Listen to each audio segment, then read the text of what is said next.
Hello, hello, guys. Welcome. Come on in, and happy Tuesday night to you.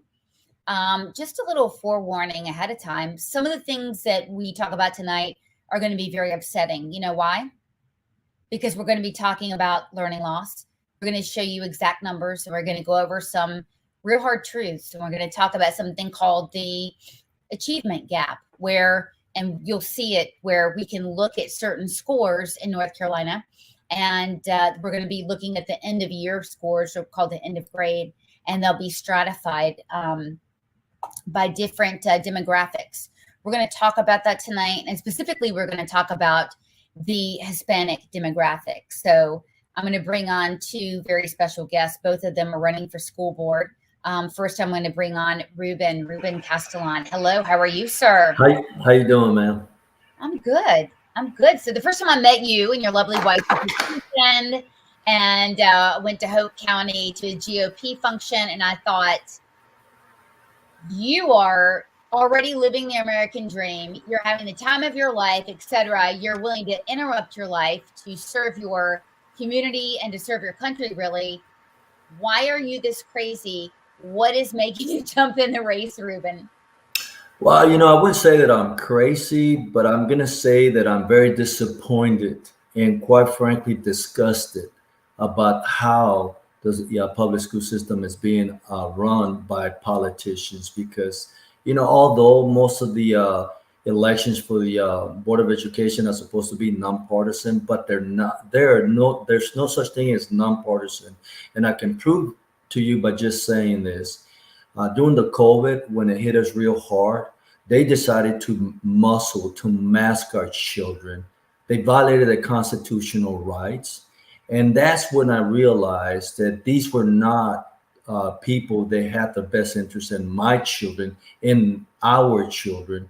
And I realized that there were politicians. So we need to make a change. And, I tell people I am not a politician.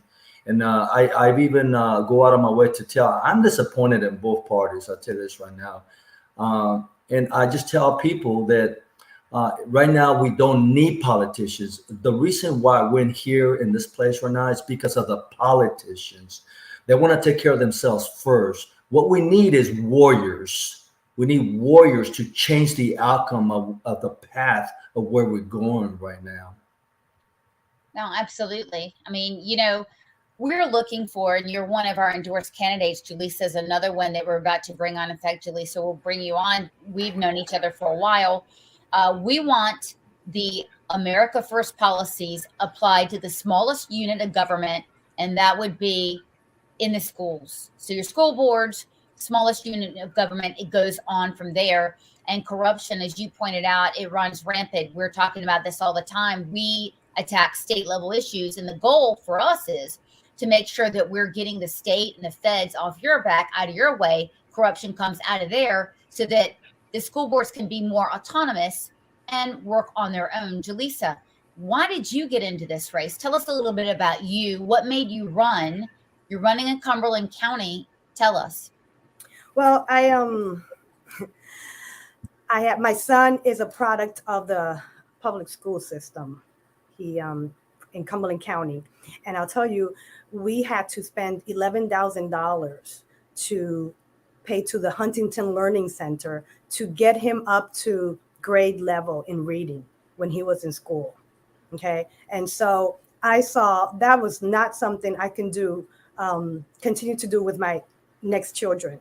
And so we're homeschoolers. And for the longest time, I did not care what was going on in the schools because it was not affecting me and my children. I was set with schooling my kids at home, and I was comfortable with that. But honestly, everybody that knows me knows I'm a doer. And so we've been complaining about what's going on in our country, what's going on in the schools, the extreme ideologies that are being pushed. And one day I just told my children, I've got to do something. I've got to be able to look at you in your eyes and say, I did something. And so I decided, what am I going to do? I figured running for a political office. I hate politics, honestly. And so I thought that running for school board is the lowest level that I can get in. And actually have the greatest impact, because I think that schools are that important. Obviously, what's being taught in schools is what's going to create that that mindset in children, and then those children grow up to be adults who are going to be the leaders in the community, who are going to be employees in the community. And so that mindset is being created from when they are in schools. And so we then get adults who can't be productive parts of the community because they can't write. I've spoken to employers that are saying these kids coming out of schools can't even do 10%, figure out 10% discount on a product, you know. And so I decided to run for the school board because I believe that what's happening in schools right now is going to will spill out into every aspect of our community. And I can't stand by and allow that to happen. So I'm willing to do my part. I think all of us, if we're unhappy with what's happening right now in our country, we each have to sit down and have a come to Jesus moment and say, what can I do? Mine is, I figured I could run for school board. Other people can do something. Right. I mean, look, we at Education First Alliance, we like to meet people where they are, is what we call it. And so some people, they're not political at all. They don't want to even get in the political game. And for them, just sharing one of your social media posts, that's getting in the game. But we have to meet where we are. So that's very good. Ruben, you have a long history of serving your country. Tell us about that. You have a great background. I tell you, I was 17 years old when I joined the Army. I could hardly read. The recruiter actually helped me, tutor me to be able to pass the ASVAB test. I think I said it before. I didn't begin to learn to read until I was 11. I had a minor level of dyslexia, and it took a special teacher that took the time to realize that there was something wrong with me. And I began to learn how to read when I was in the 11th grade. My wife would tell you, when I witnessed my daughter reading at 4 years and a half, it shocked me. I was in disbelief that kids could do that because I thought it was normal for me. So I did 21 years in the Army. I served my country proudly. And then I didn't stop. I always wanted to be a law enforcement officer, and I went to the academy. I ended up coming here to North Carolina the first time in 1993. And I loved it. I was en route to do combat operations, and officially I came back here in 1996, and I was assigned here. And I just kept coming back, and I fell in love with North Carolina. I've been around Rayford. I've been around Hoke County since 1993. I've seen this county grow, explosive growth. And so I decided to retire here. I met my wife here in Fayetteville. We got married. We have our children, and I have first experience. Of course, the other thing that I haven't said is that I actually continue to still serve in a different capacity. I teach at a community college, and I can tell this right now because I'm probably going to say this again and again, is that I see the failure of the public school system firsthand when I know that students come to college, to a community college, and they cannot earn a degree because they can't pass the required English or the required math, and instead they drop out of college only to earn a student debt. So these people cannot tell me that they're doing a great job. To pass an individual forward is different than to making sure that the child is set up for success. And this is what they're going wrong. They can say, especially in Hoke County School District, they can say that they have an 87 pass rate, but how many kids really succeed in life? Yeah. I had to teach my daughter how to balance a checkbook because I assumed that what they taught me in high school, they were still teaching that. And so, I also want to say that parents are responsible for this, and we have a lot of parents that have become absent.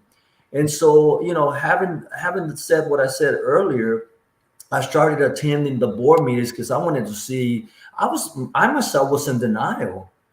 You know, people kept telling me, giving me excuses, so I decided to get active. And as a former Army soldier, I decided to go and scout the area first because I'm not going to go into a landmine of a bomb. So I go. November of last year was the first time I went to a board, and I immediately see within 5 minutes I saw who was in charge, and it was not the school board members.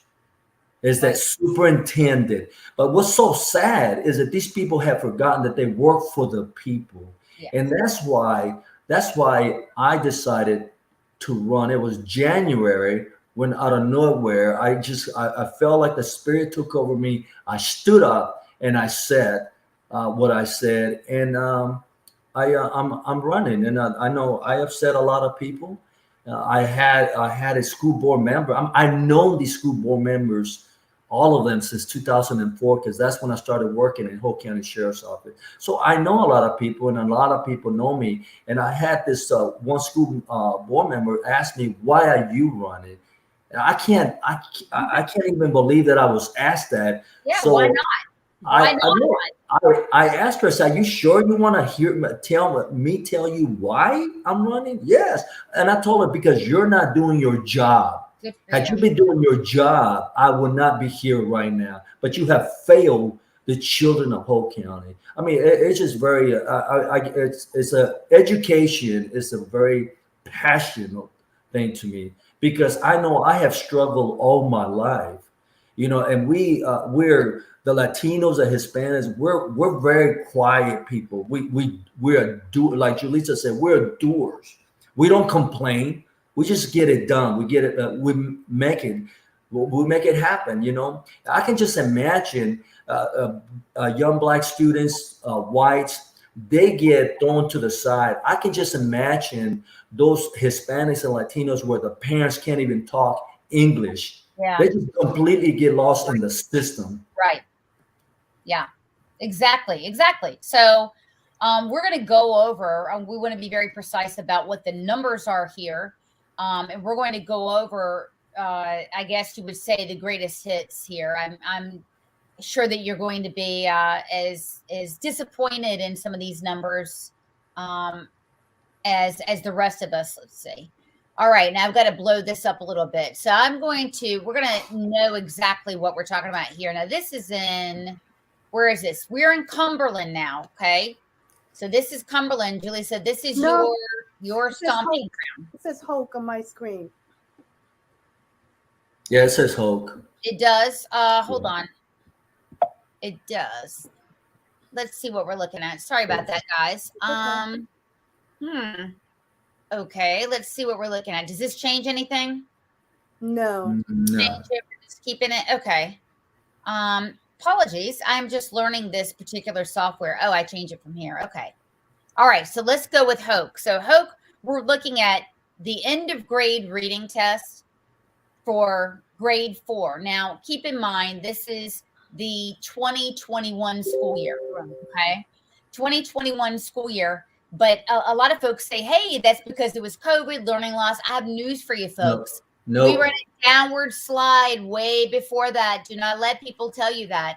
Sure, this exacerbated the problem, but here we are. So we look at Hispanics, and this is 70.8 score, what's called a not proficient in reading. So, you know, education experts theorize that really there's a sweet spot of language acquisition and reading, and there's a window, and 3rd grade is about the cutoff.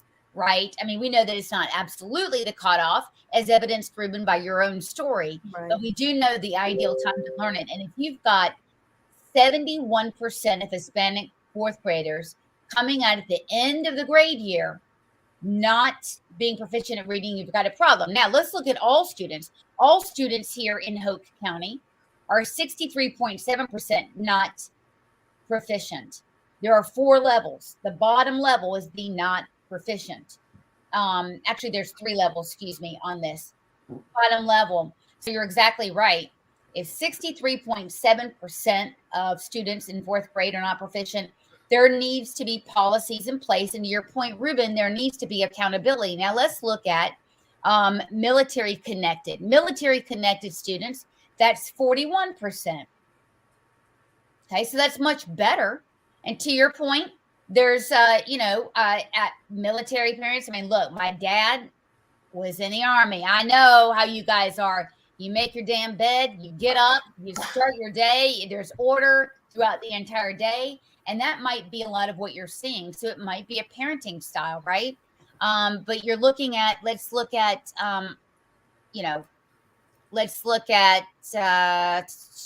Black students are at 69%. No excuse for that. None whatsoever. Let's see. I wanted to see whether white students were here.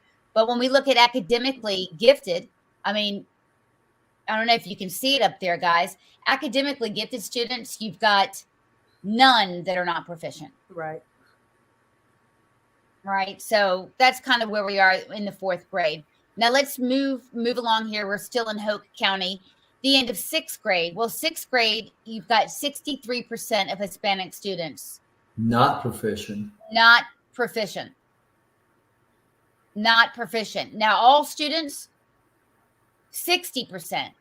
So what we see here, though, is obviously an improvement. But when we look at all students, you still have 63% of all students. So we're not getting any better as we go up. Now, the white students are still, we've got 43.6% here. Right? Could be a lot of different reasons for that. Not sure. Military connected, 46%. So it looks like the military connected and the white students are about the same. Now, this is reading. I hear a lot about the superintendent's new plan, you guys, to we're going to get people job ready, and we're going to teach that from K through 12. No, you're not. No, you're not. Name me one job where you can get away with doing it without reading. You want to get someone career ready? Teach them how to read, please. Thank you. Cumberland. Here we are, Cumberland. 4th through 8th grade. Oh my God, the suspense is killing me. Hold on. 4th through 8th grade, what? Let's see if I can make this bigger here. Well, I'm going to keep the suspense going. Hold on one second. Cumberland County, maybe I can find it here. Okay, yes. 4th through, wait a minute.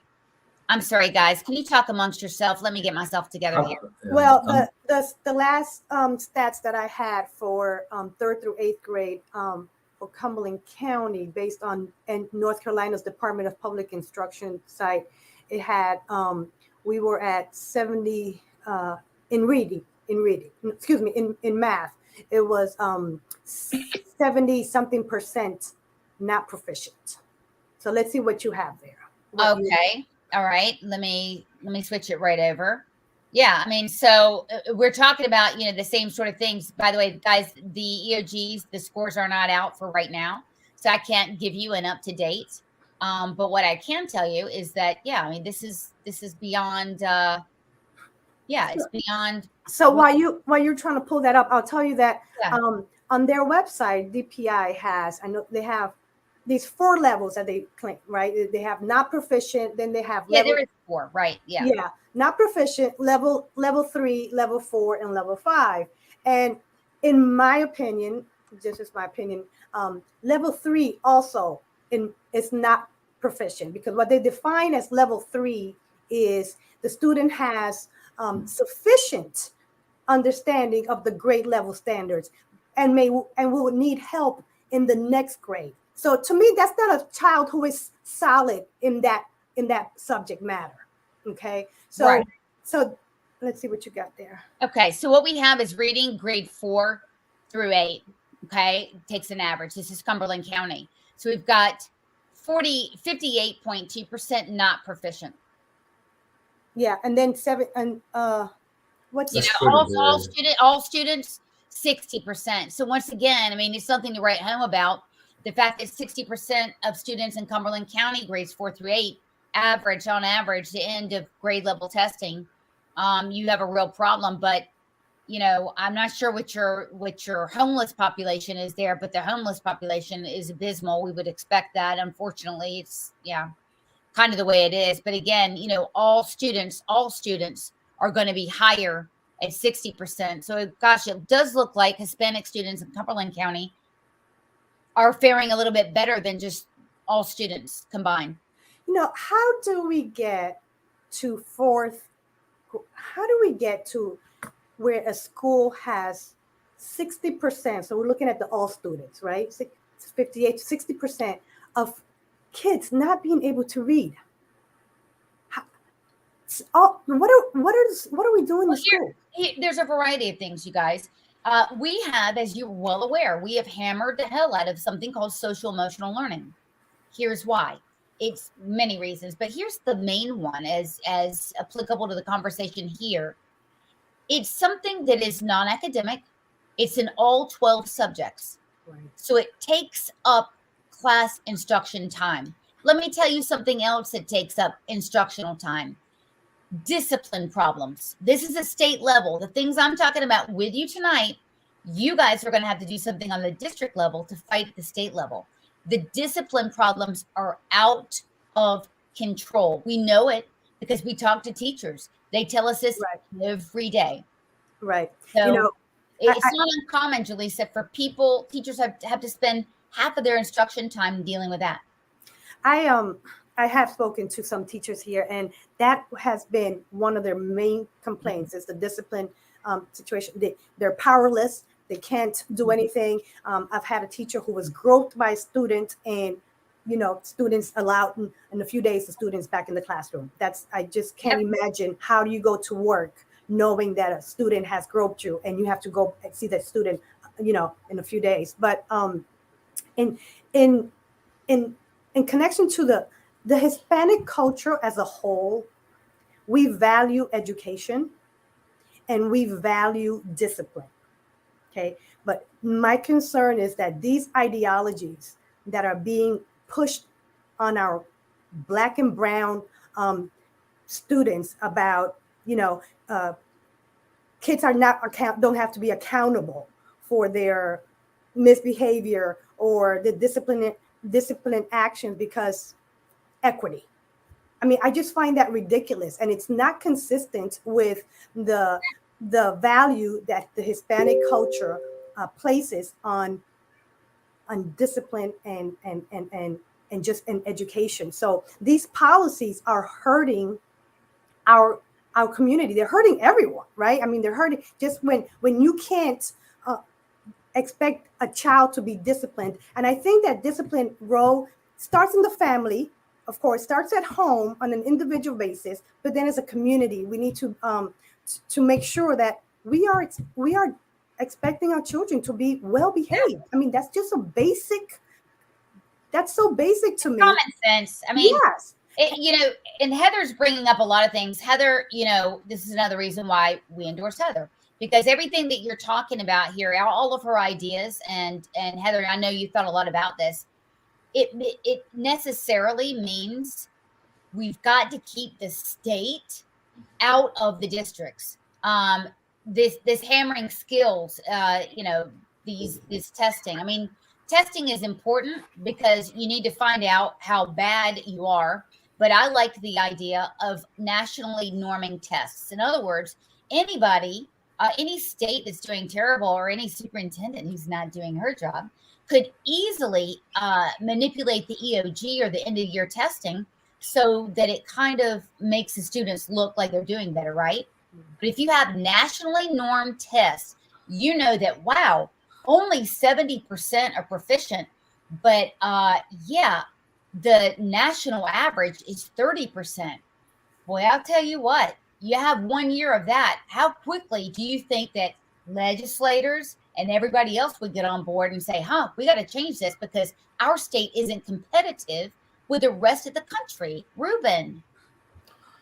Here's the thing that I find as a problem, okay? And I don't know if everybody knows about this, but this is what happens, okay? Based on your last name, you can potentially be targeted to immediately be tagged for ESL. And these programs are not meant to help young children. They're actually meant to slow them down. And in turn, the school system receives additional funds for these programs. I've seen it time and time again, because you got to realize, I was in Hoke County Sheriff's Office. I was there for 11 years, and I would visit schools, and I would speak to parents. And so, some programs are intended to do good, but they're not. They initially start to do good, but they end up to be just nothing more. We've got to continue to put more students in this program so we can continue to get money, but they're not helping us. I'll tell you this right now. Children can pick up, the children are like sponges. Okay. You can get a 5-year-old kid, you can get a 4-5-year kid into elementary school, into kindergarten, speaks no English, just Spanish or Chinese, whatever it is. And within 6 months, that child, if you immerse them in just the English language, that child can be fluent in English in a matter of 6 months. But these programs, they are there to keep people down, more specifically the Black and brown people. That's what they're for. They're not there to help. I've seen it firsthand. They have these computer programs where the child just clicks, and after a while, the child, all they do is just click a button because they just want to get it over with. They're not learning anything. Computers, I know this because I teach them in online classes. Computers don't teach anything. They don't. If you don't know how to read well, you can't learn from a computer. So imagine a child that their level of attention is no more than 30 seconds. You force a child to stand in front of a computer for the hours, just pressing the button. And do you think that child is learning? The child is not learning. So we got these programs, and they're not working. So that's one of the issues. But I tell you what, the core of the problem is this: politicians. Okay, because politicians get in there with good intentions. I'm gonna say people get in there with good intentions. First term, great. Second term, okay. Third term, they become rubber stampers. I can tell you this right now. Besides whoever's listening to me, Hoke County Board of Education, they're nothing, maybe just one exception. There's 4 in there that there's nothing more than rubber stampers. I seen it. The person in charge is the superintendent. Although they have a chain of command organizational, and it says Hoke County School Board. What above that, it should be the parents, the school board, and then the superintendent. But it's the school board is on top. But it really, in reality, what I saw was that the superintendent is the top of the board members. That's a superintendent runs the show. I seen it firsthand. And I'll tell you this: how do I know this? How do I know she runs the show? Well, I'm not going to tell you exactly because I could potentially reveal my witness. But in closed session, the superintendent put out that, hey, I like to make a motion to not have our meeting every second Tuesday of each month. I think second Tuesday or Thursday. I've got to so many meetings, but it's either the second Tuesday or the second Thursday of each month is when they have the board. Wait. This is an employee. So a superintendent, you guys, is the employee of the board. So essentially, it's like me saying to my boss, hey, listen, I know we've got these Friday morning meetings at 7:30 a.m. and they really are inconvenient for me. Why don't we make it Thursdays at 10? That's right. And so that's what's going on. I witnessed that most likely through a mistake. And I was told that was going on. I could not believe this superintendent is telling the school board members, this is what I recommend. This is what we need to do. And the school board members, yes, sir. Yes, sir. Yes, sir. That's what happened. And next thing you know, they reschedule the meeting. And the sad part about it is that they won't put that information in until the week of. And then everybody has to readjust because people get accustomed to going to that meeting at a specific day on a specific time. That also applies to transparency communication. There's no transparency with any topic you give me. I can tell you there's no transparency with any topic. It boils down to one thing. They have sold our children. We saw that during COVID.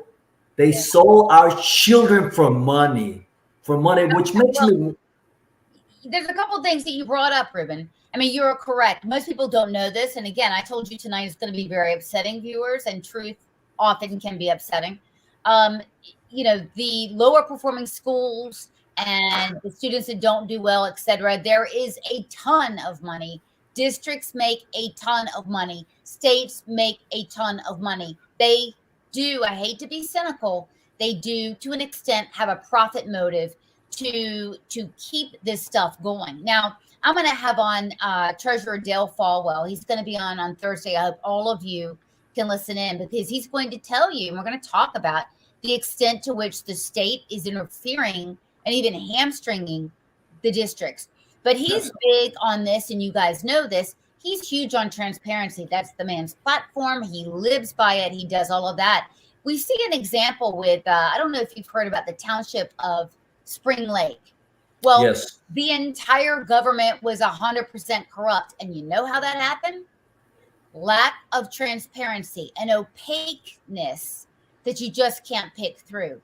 We cannot have that. So you're right. And Julissa, we've talked about this where we're talking about the things that we have exposed at the DPI that you had no idea, et cetera. So let's pivot and talk about some of the policies that you're going to bring in with you. What, Julissa, will you be doing to give a better sense of transparency to parents, to others that doesn't exist now? Well, I think something I've been thinking about, and I don't yet know. I was thinking about that today a little today, and don't exactly know how to implement this, but I think this is very necessary. There has to be some way that the school board is responsive to parents. We have school board meetings. Parents go, you get your 3 minutes, you talk, but there is no back and forth because that's not the forum for that. I don't know if some kind of a town hall or there's got to be some brainstorming around what that should look like so that parents can have interaction. There is none. I hear from a lot of parents that they'll email their board member for their district and they never hear back. There are a couple of board members that are known to respond to parents, but the majority of them, they never hear back. I had a teacher who was leaving, and this was a teacher. She was leaving the school this past year, and she sent 2-3 emails to the board telling them, hey, I wanted to tell you I'm leaving. There was never let's talk to you, see why you're leaving. There was no response. No exit interview. None. And I think that's just really unacceptable. I guess, I'm a real estate broker. And so my name,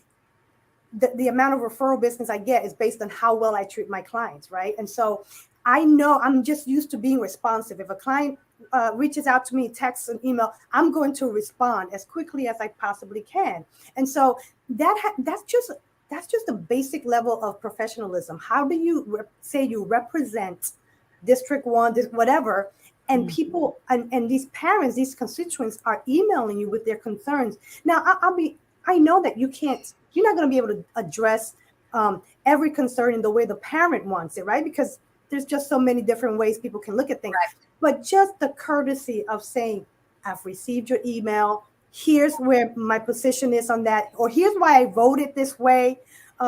Here's why I support this. None, just crickets. And I think that's really unacceptable. And that's where parents then really start getting frustrated and feel that their voice doesn't matter because you go there, you speak your mind for 3 minutes, and more than often than not, they're just looking at you like there's just no, they're not there. And some forum where parents can talk and the board members, they can chat. I really would love to see that. I love the idea of a town hall, very much so. And Ruben, we talked a little bit about this before, where, you know, we're Americans first. We do not, the thing about conservatives, we do not get into identity politics. And so the conversation tonight is not about, oh, okay, how do we get the Hispanic vote? And how do we get the Jewish vote? And how do we get the, it's not about that. It's that we talked about this, is that there's a certain culture that, that isn't always accounted for. I mean, we cannot, again, we're not going to pander to, you know, certain votes. And in schools, we're not going to work around people's culture. That's what's called critical race theory, by the way. That's the thesis behind that. But what are some of the, you know, you'd be hard pressed, Hispanics, the average Hispanic family, you'd be hard pressed to have anything in common with hardcore progressive families, just values, culture, everything, right? So what do the Hispanic families need to know about the conservative education platform that they're just not hearing from the party? Well, you know, I want to, you know, that's a very interesting question. I want to answer this question twofold, okay? And some people don't like to listen to this, okay? But I want to bring to the front educational equity, and depending on what side, of course, I am running on a nonpartisan platform, okay? But like I said earlier, nonpartisan people have shown to us that they are politicians because they implemented a lot of unconstitutional things during COVID. So they're politicians. I don't care what anybody says. Okay, so when I say educational equity, okay, we have to make sure that all students, not Hispanics, not blacks, not whites, only all students, because I stand, and if I can, if anybody goes to www.castellon.blog, I have a pledge, and it tells you my first thing that I stand for students first, parents always, because students are being academically neglected and parents have been sidelined. So I am the voice of the people. And so having said educational equity, we have to make sure, especially you think Cumberland County or Moore County or Wake County has a ban? Try to have transportation pick your student from your home. More often than not, thank God that my wife does not work out of the home. But most of the time, my wife has to take my daughter to school at 9 o'clock in the morning when she should have already been in the classroom. So those are some of the issues that we have that they're not being addressed. You know, that goes along with transparency, unable to communicate with the parents. They have basically sidelined. It's you put it out.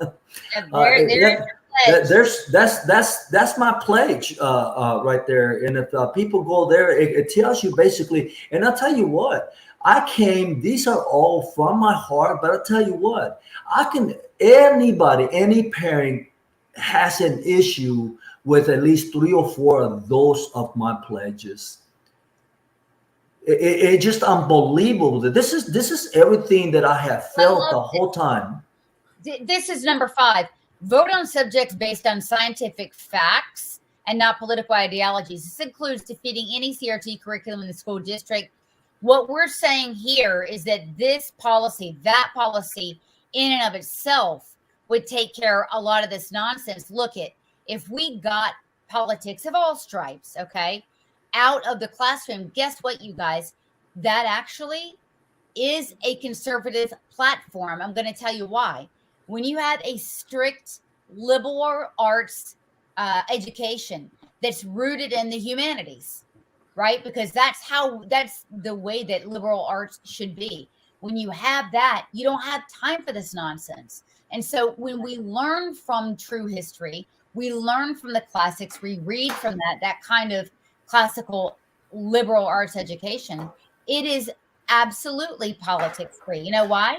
Politics is fluff, right? You know, critical thinking, for instance, people are always talking about, oh, I want to teach critical thinking. Kids need to learn that. No, they need to know logic and reason. That is what's absent. Critical thinking, I mean, it means something. It's like a Rorschach, right? It means something different for everyone. But getting back to the classics, that's why I like your number 5 on your pledge. I think that that's going to take care of a lot of this stuff. Chris has something to say about Hoke. Hoke County parents suffer from such poor roads. School buses can't even come by their houses. Blah, blah, blah. I mean, yeah, Chris, your overarching point is that where's the money? People need to do better. We're paying $5 for a gallon of gas and a gallon of milk. There's tons of money being lit on fire. Chris, we need to know where the money's going. Sloan, let me tell you where the money is going, okay, to all these nonprofit organizations that are all linked to the upper echelon of the school districts, okay? Such as the TIP. That's just one example. $8 million from the state they got. Let me tell you how that runs. You want to know the scheme? I'm going to break it down. I told y'all were going to get mad tonight. You're going to get mad. So TIP is a program that works with principals in key areas, I think 15 or 20. And what happens is TIP gets a tremendous amount of money to do things that we don't really know what they do, Ruben and Julissa. It's like a black box. Yeah. But I can tell you this, they're paid for votes. So by the time, let's just say a superintendent who oversaw an $8 million grant to TIP goes back for reelection. Well, I mean, if you were cynical, you would think that the vote is secured by giving special favors and money to this group. Yeah, it's a pretty too vague. When you go to their website, it's so vague. You don't know what they really are doing. That's the point. Right. Yeah. And meanwhile, school districts are siphoning funds to this organization. I mean, that's just how much. That's just one example. We counted over 136,000 in a short period. We're talking about just a few years. Okay, when we drafted a FOIA request, a Freedom of Information request, they could only give us to 7 years. Over $136,000, and then they complain because they can't give the teachers a raise. Exactly. Because these people are funneling money. They're stealing my taxpayer money, our taxpayer money, and they're self-serving. They do this so when they leave the public school system, they have a job somewhere. I have not been able to verify this, okay? But the last superintendent that just left about a year ago from Hoke County, it is my understanding, and you know what, I'm not going to say because I don't want to give them a heads up, but this money, they have all these organizations, nonprofit organizations, and none of them help our children. It helps the self-serving. I don't even know what name to come out with these people. Watch it. I can tell you're on the verge. They are thieves. They're corrupt. They're in it for themselves. They don't care about our children. And here's the sad part about it when it comes to money. As soon as the state provides a program, because it's nothing more than putting money down so they can get something in return. As soon as the state says, hey, I got this ABC program and it's for 3 years, you're going to get $4 million. Okay, then you get it. Okay, that program might have good intention, but when it's done, it's over. It's done. And who did not benefit? The students. Right. No accountability as to where that. No accountability. It just disappears. It's just the way. It's no different. It's no different than what the Biden administration did with Ukraine. $49 billion. Do we know that they even got it? We don't know. That's what's going on in the public school system. It's a whole bunch. It's a revolving door of money in, money out, money in, money out. And no results. It's my money. And no results. We look at the results. There's no return on investment. And look, the Democrats, when you ask them, how do you improve education? What do they say? Money, pay our teachers more. They're not getting paid. Well, that's bull hockey. That's not true. But you ask, you can ask Republicans what they think. And unfortunately, look at Republicans are pretty late or pretty new to this school reform game, right? We just started getting pissed off 2 years ago. Liberals have been at this for a very, very long time. So we really don't a lot of times know, well, where does the power derive from? Is it the state? Is it the district? Is it the superintendent? Who is from? We are going to go over that on Thursday, by the way. But look, if you don't know who has the power, then you don't know who to call on for accountability. You don't know who to go after. That's part of the problem, Ruben. And no one, to your point, Julissa, is standing up on the board saying, damn it, the buck stops here. No one is doing that. No one's putting themselves on the firing squad.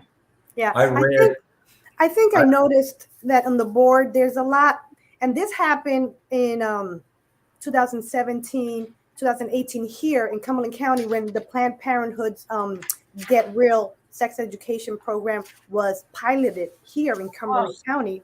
And what I think happens a lot, I think that the board members, I want to give them the benefit of the doubt. I think that something is presented to them and it sounds good. And no one knows to dig deep into what is being presented to them before they vote and agree to something. And so that's my thing is with that sex education program, teachers, it was voted in and parents were so upset that the board had to rescind that and get rid of that program. But that curriculum should have never been voted in. And what I see is that with the board meetings I've been to, they're being presented something. Oh, this is an anti-bullying program, and it sounds great because who's going to say? That's what they do, Julissa. Right. They put it under the umbrella of. I mean, we have a joke. Anything that mentions kids or peace, right? Especially kids for peace. You can be sure that it's exactly the opposite. So there's these little buzzwords. Mm-hmm. Equity is one. Anti-bullying. Now, an anti-bullying program is trans grooming. I'm not kidding. That's what it is. I believe it. Yeah, I know. And the whole with the whole thing with social emotional learning, when you present it, it sounds great. Help children manage their emotions, but these are all just Trojan horses, and what they're getting in there. And so the board members need to dig into what is it that they are agreeing to and approving, and that's something that I intend to do. And let me add to something that you said earlier, Sloan. And so, and I've always said this it's not about the money. You can put a lot of money in anything, but it's not going to solve anything when we have issues of the heart. We know this, and people don't like to hear this, but we have some parents that just quit. Okay. And we can't just blame the teachers. I don't necessarily blame the teachers because I say this, they're not in charge. The superintendent is. In my county, the board members are not in charge. The superintendent is in charge. They have their own agenda. If they're socialists, that's what they're going to be pushing. If they're Marxists, that's what they're going to be pushing. If they're communists, that's what they're going to be pushing. Let me tell you the contrast and compare. Moore County, which is my sister county with Hoke County, they get less money per child, about $2,000 less money per child per year. Okay. But their results are better than Hoke County. So it's not about money. You can add another $10,000 to every child in Hoke County and still not going to resolve the issue that these people are these kids, these young kids are future community leaders, our future state leaders, our future federal leaders, our neighbors. They're just being passed through. It started a long time ago. It started when I was going through school. Yeah, no, I totally agree with you. I mean, we need to, accountability and transparency are the things that we're talking about. And that's one of my pledges right there. Accountability and transparency on everything. I like to add to what Julissa said. One of the things that I would change, of course, I can't add every little topic that I'm going to try to change. But one of the things that is very disturbing to me is that they allow the public period for a total of 30 minutes, and you're only allowed 3 minutes. So if you have some serious complaints, you have to choose and pick what you're going to talk about. And then they just don't listen to you. They roll their eyes. They start conversations. It is so disappointing. And I keep thinking, I voted for these people a long time ago. I voted for these people, and this is how they treat me.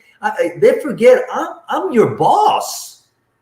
People from all over the country, Ruben, are saying this, and they've had enough. And so that your running is really great. So I really want to hammer in on these last few minutes. I want you to give advice for school board candidates who are running all over the state, some partisan, some not.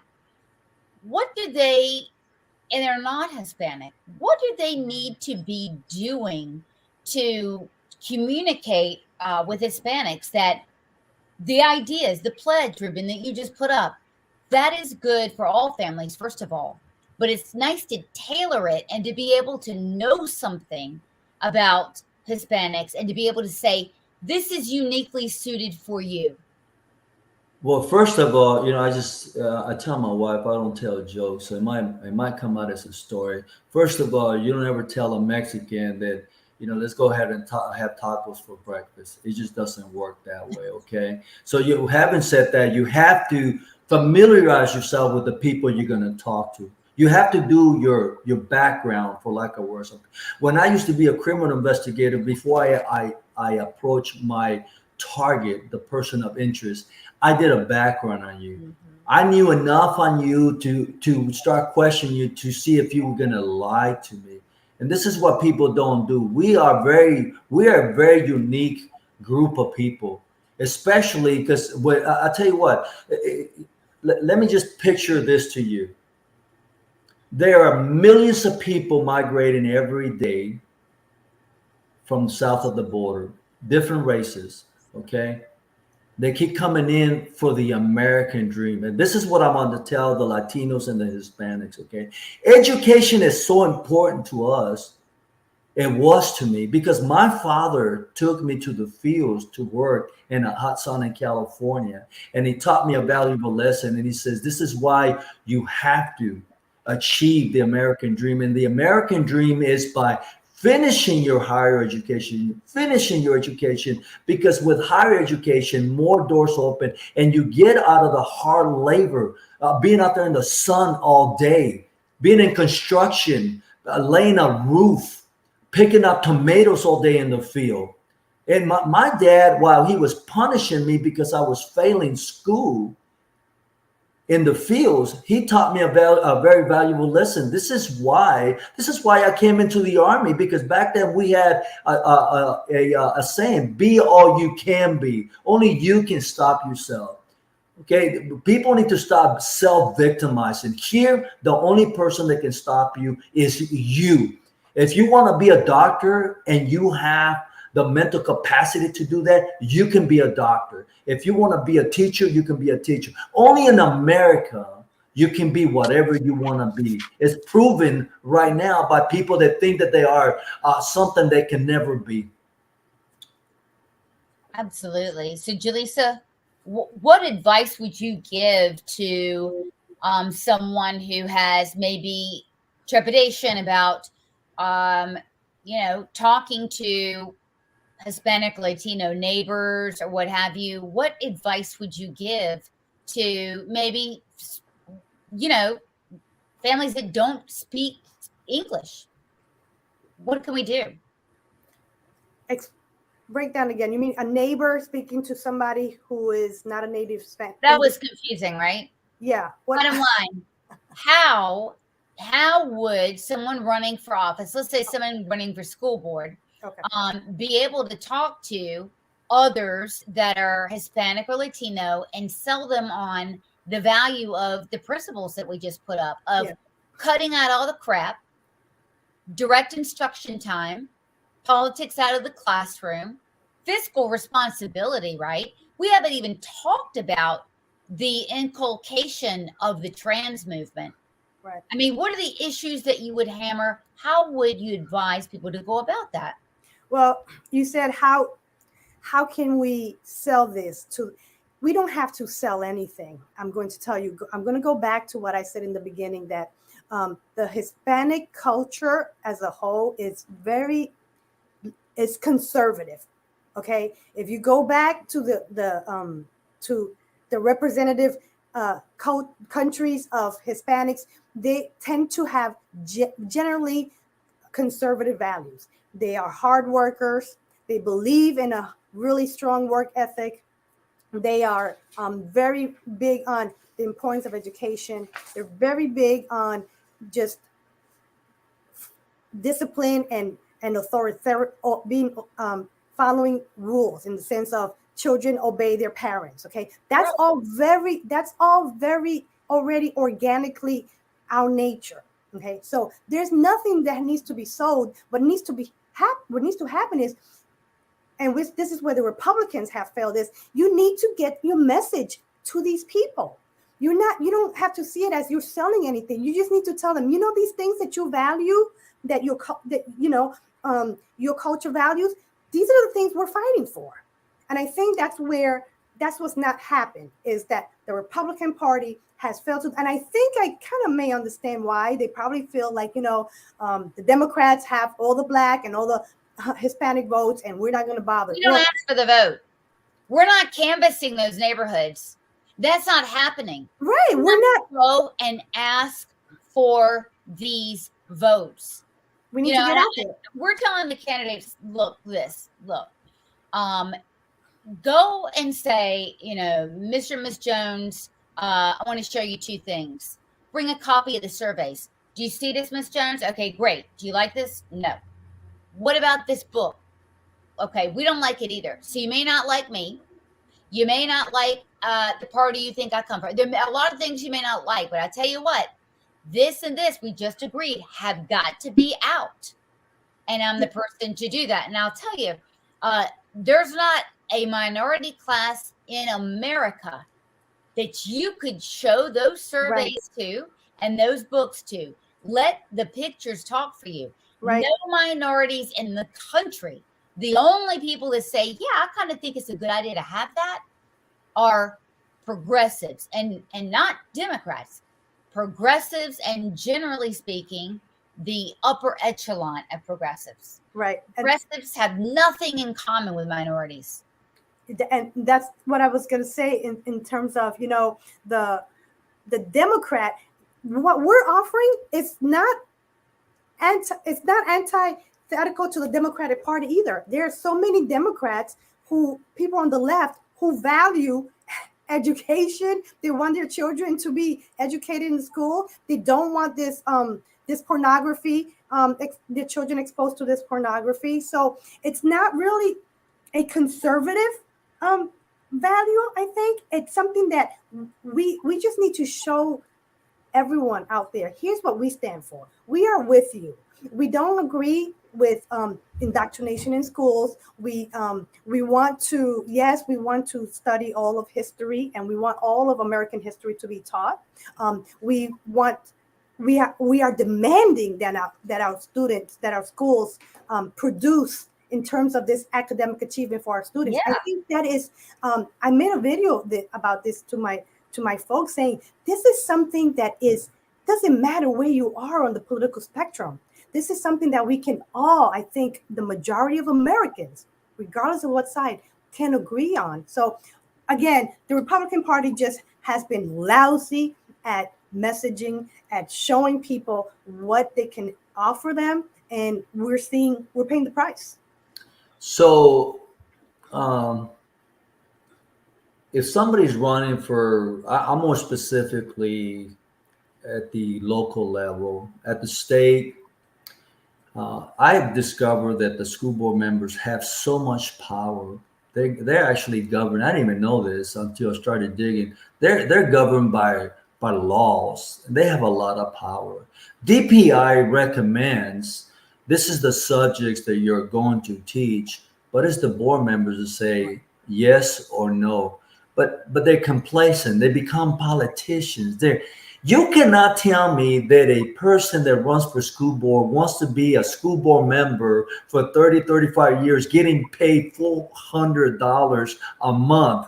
You can't make a living that way. There's something else in there. There's something else in there. I suspect that on the third term, they give them a suitcase. Now, of course, I'm just alleging. They put in a suitcase in front of money and say, you either take, you're either in or we'll push you out. They see that money right there and say, oh, man, you can't live off of that. There's no justice for our children. And it's time, I said earlier, I don't want politicians. I want warriors. I want warriors to fight for children, my children. I'm going to fight for your children. And I'm going to be the voice of the parents because we have been silent. No more are we going to take this sitting down. And I tell you what, if I can, on November the 8th, I have an army behind me. We're going to show all these that don't care about. If you are against me, you are against students, and you are against the parents that I'm speaking for. No more. No more. It is time for change. It is time for change. We can no longer teach our children to hate America while China is teaching their children to love their country. Right. No more. No more. Enough is enough. If you hate your country that much, I will pay your ticket so you can go somewhere and hope that country takes you. Only in America can you be whatever you want to be. So if you are running for school board anywhere in the U.S., you need to be bold. You need to stand up for what is right, no matter what happens to you. To be polite to people is a discredit to our students and to our parents. I am not a politician. I am a warrior, and we need warriors right now more than ever. So if you're listening to me, you need to stand up, grab your shield, and prepare because we're coming. I'm sorry. I'm just emotional.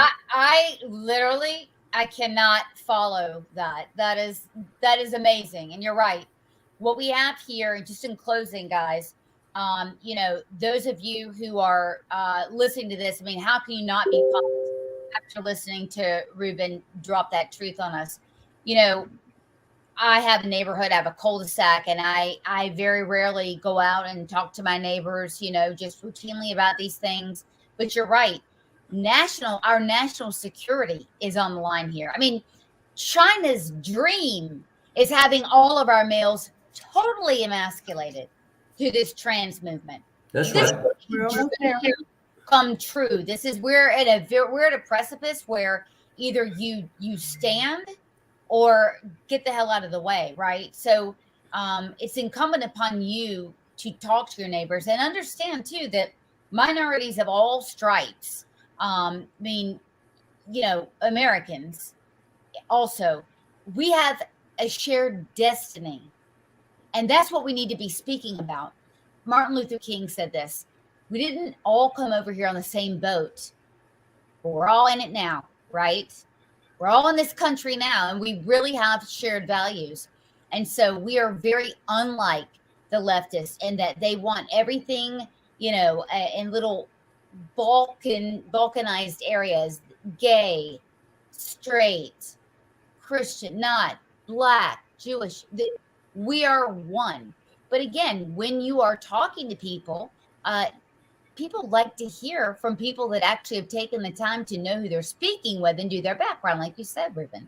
So we've got to kind of keep that in mind. We've got to keep the scores in mind, and we owe it to everyone to keep these kids safe. And the way that you do that, right, is to make sure that they're actually learning. The number one way to do that is make sure the schools are for what they're intended. Look, schools nowadays are about the adults who run them rather than about the school kids who need them. So we need to get back to that. We need to get back to basics. And so, Ruben, we had your website up. Can you give us the website again? Because if you want to donate $10, $20, whatever you have, Ruben. It's www.castellon.blog. www.castellon.blog. Blog. Okay. Julissa. Mine is just my name, www.julissajumper.com. On there, you can see all my positions. We have a lot of articles and showing why I stand for what I stand. And you'll get a really good sense of who I am. And you can donate and volunteer Please. as well. Donate. I mean, signs cost money. Signs are used for name recognition. We have to have it. It is a must-have. Okay, Julissa needs to have 1,000 to be competitive. That costs money. It's about $4 a sign, right? Right. So we need to have that money. We need to have that going in. And for everybody, I need you to remember shared destiny. You owe it to yourself to inform your neighbors. Don't back away. Don't shy away at that. Your neighbors are looking for leadership on who to vote for in these school board races because it's nonpartisan. You need to be that leader. You need to go out there. You need to influence everybody. 10 votes minimum. You have to influence 10 votes for the school board minimum. Okay, so that's your goal. Actually, that's an order, right, Ruben? We don't. That's right. That's right. I tell you, if I can, I tell people, I don't need your support. I need your vote. So we can vote these corrupt politicians out. They need to be out. They've done enough damage. It's time for us to start healing, truly healing and repairing our country. If you can allow me, I want to say two things. The people know that North Carolina has a constitution, and according to the Constitution, it is the people's right and privilege to go to have an education. It is the state's job to guard that right. And also that that in 1979 Congress enacted the Department of Education Organization Act. And Congress, what they said under Title United States Code Section 3401, they had several findings, and one of the most important things they did was that it is the responsibility of the parent to educate their children, and it is a responsibility of the school system, or whether it be private school system, to support the parental role. It is not the teachers, it's not the superintendent, it's not the board members to educate my child. You are to educate my child the way I want my child to be educated, to my conservative principles. Because they work for everyone. That's right. Love your neighbor. Don't hate your neighbor. Right. And that means to love your neighbor, you have absolutely positively got to go and tell them how many votes. How many votes do you need to influence everybody? 10. 10 minimum. 10 minimum. Got to get out the vote. All right, guys. Thank you. Have a wonderful evening. Thank you, Sloan. Don't forget Dale Falwell. You've got to check it out. If you want to know the difference between the state role and the district role, got to check it out. Bye, guys. Have a good night.